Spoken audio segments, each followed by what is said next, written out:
السلام علیکم ورحمۃ اللہ وبرکاتہ۔ ان الحمد للہ۔ سورۃ الفجر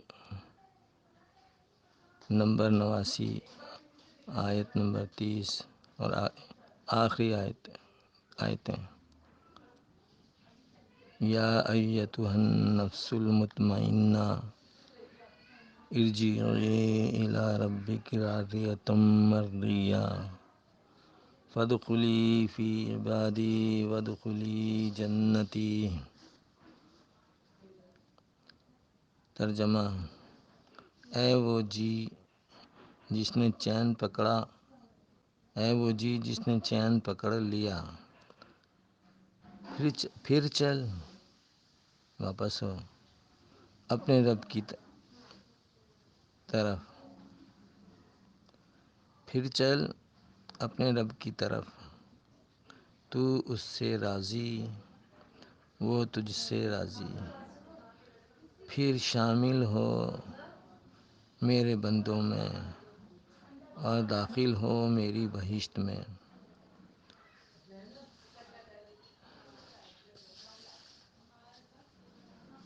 مذکورہ آیت اور اس کا ترجمہ بہت شاندار ہے، لیکن ہم اس کو اپنے لیے گمان نہیں کرتے عام طور سے، اور اس کو بڑے عظیم لوگوں کے لیے سمجھتے ہیں کہ جب دنیا سے جانے کا وقت آئے گا تو چاہے فرشتوں کی شکل میں یا کسی بھی صورت میں یہ پیغام آئے گا کہ اے وہ جی جس نے چین پکڑ لیا، واپس ہو، پھر چل اپنے رب کی طرف، تو اس سے راضی، وہ تجھ سے راضی، پھر شامل ہو میرے بندوں میں اور داخل ہو میری بہشت میں۔ تدبر قرآن میں اس کا ترجمہ یوں ہے: اے وہ جس کا دل اپنے رب پر جمع رہا۔ مولانا امین احسن اصلاحی رحمۃ اللہ علیہ نے یہ ترجمہ فرمایا ہے: اے وہ جی جس کا دل اپنے رب پر جمع رہا، چل اپنے رب کی طرف، تو اس سے راضی، وہ تجھ سے راضی، سو مل جا میرے بندوں میں اور داخل ہو جا میری بہشت میں۔ کنز ایمان میں ترجمہ ہے: اے اطمینان والی جان، اپنے رب کی طرف واپس ہو، یوں کہ تو اس سے راضی اور وہ تجھ سے راضی، پھر میرے خاص بندوں میں داخل ہو اور میری جنت میں آ۔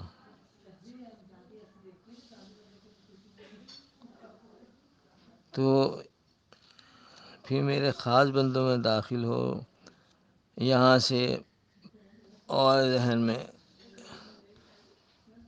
خدشات و اشکالات اور بدگمانیاں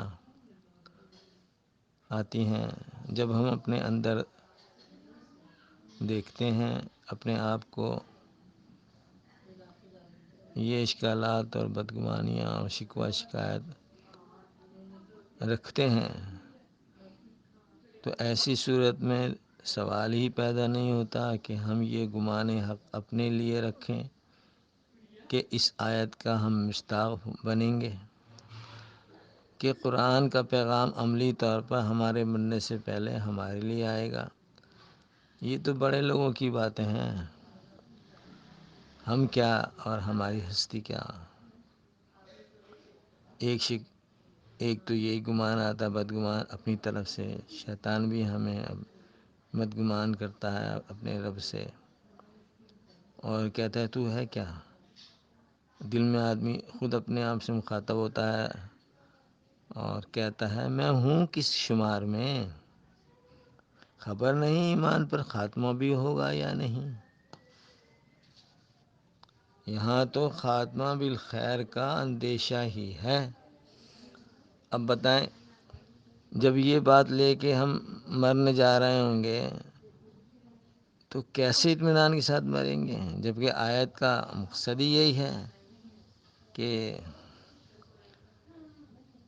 اے اطمینان والے ہستی، چل اپنے رب کی طرف، اس دنیا کو چھوڑ اور ایسی خوشی سے جا کہ تو اس سے راضی ہے، اور یہ گمان لے کے جا کہ وہ تجھ سے راضی ہے۔ جب یہ گمان ہوگا اور وہ یقین ہوگا کہ تیری طرف سے کہ تو اس سے راضی ہے، پھر میرے خاص بندوں میں داخل ہو، میری جنت میں آ۔ تو میرے خاص بندوں سے ہمیں جو ہے وہ تھوڑا سا اشکال آتا ہے ہمارے دل میں، ہم ہیں کیا؟ ایک اشکال یہ آتا ہے، جو کچھ بھی تھوڑی سی عبادتیں کی ہیں وہ ناقص ہیں، یہ کیا قبول ہوں گی؟ اسی طرح سے ایک اشکال یہ آتا ہے اپنے اوپر، میرے اپنے کردار میں بھی جھول ہے، مکافات عمل کی تلوار اکثر گر گر پڑتی ہے، یعنی کہ اکثر پریشانیاں مصیبتیں آتی ہیں اور پھر ہمیں یاد آتا ہے او ہم نے فلاں گناہ کیا تھا، فلاں لغزش ہوئی تھی ہمارے سے، اب یہ ہمارے کو مصیبت آئی ہوئی ہے۔ تو ہمارا اپنا کردار کچھ صحیح نہیں ہے، مکافات عمل کی تلوار اکثر گر گر پڑتی ہے۔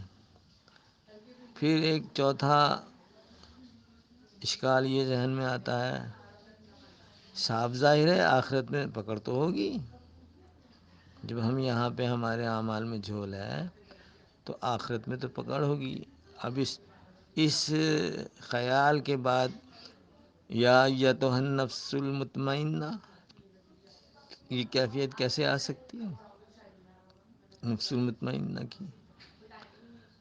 اور پانچواں جو خدشہ ہے وہ کچھ اس طرح کے گناہ ہیں کہ رک ہی نہیں رہے، یعنی کہ اس پر ہم کرتے رہتے ہیں، ہم جب ہم سے گناہ ہو جاتا ہے تو پھر ہم عہد کرتے ہیں اب نہیں کریں گے، مگر پھر ہو جاتا ہے، پھر ٹوٹ جاتی ہے توبہ، پھر ہو جاتا ہے، تو گناہ ہے کہ رک ہی نہیں رہے۔ اسی طرح اشکال نمبر 6،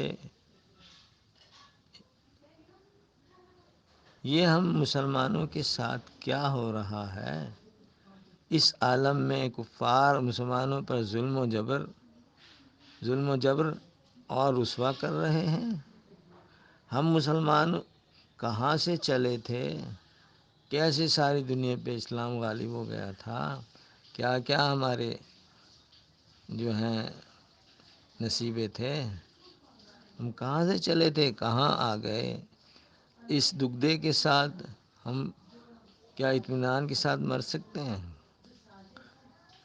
اسی طرح سے نمبر 7 جو دگدہ ہے، معاشی بدحالی میں گرتے ہی جا رہے ہیں، ہم ذاتی طور پر بھی اور پوری قوم کے اعتبار سے بھی معاشی بدحالی میں گرتے ہی جا رہے ہیں ہم، نبڑنے کے آثار کہیں نظر نہیں آ رہے ہیں۔ تو اسی طرح سے 8واں خدشہ ہمارے دل میں یہ آتا ہے، میرے مرنے کے بعد میری اولادوں کا کیا ہوگا؟ اس فکر میں مرے جا رہے ہیں، میری اولادوں کا کیا ہوگا؟ اب مرنے سے پہلے جب یہ دل میں پریشانی ہوگی تو کیا اس کو اطمینان والا کہا جا سکتا ہے کہ کیا اس نے اطمینان پکڑ لیا؟ نہیں۔ نمبر 9، بڑھاپا روز بروز شدت پکڑ رہا ہے، ایک یہ دل میں افسوس رہتا ہے، بڑھاپا روز بروز شدت پکڑ رہا ہے، حواس خمسہ ساتھ چھوڑ رہے ہیں، بیماریاں سر اٹھا رہی ہیں، اور یہ کیفیت آتی جا رہی ہے کہ ہم یہ کہہ سکیں the best of me is gone, the best of me is gone. Number 11 میں جو نمبر 10 میں جو ہے کہ حقیقی اور قریبی رشتہ داروں اور اقربا سے رنجش ختم نہیں ہو رہی، کوئی خوش ہو کر نہیں دیتا ہے، ایسی ایسی باتیں کرتے ہیں، خون کے گھونٹ پینا پڑتے ہیں، خون سفید ہو گئے۔ اب اس پریشانی اور اس رنجش کے ساتھ کیا ہم یہ سمجھیں گے کہ یہ آیت ہمارے لیے آئی ہے؟ اکثر ایسا ہوتا ہے، کسی کے ساتھ کم، کسی کے ساتھ زیادہ۔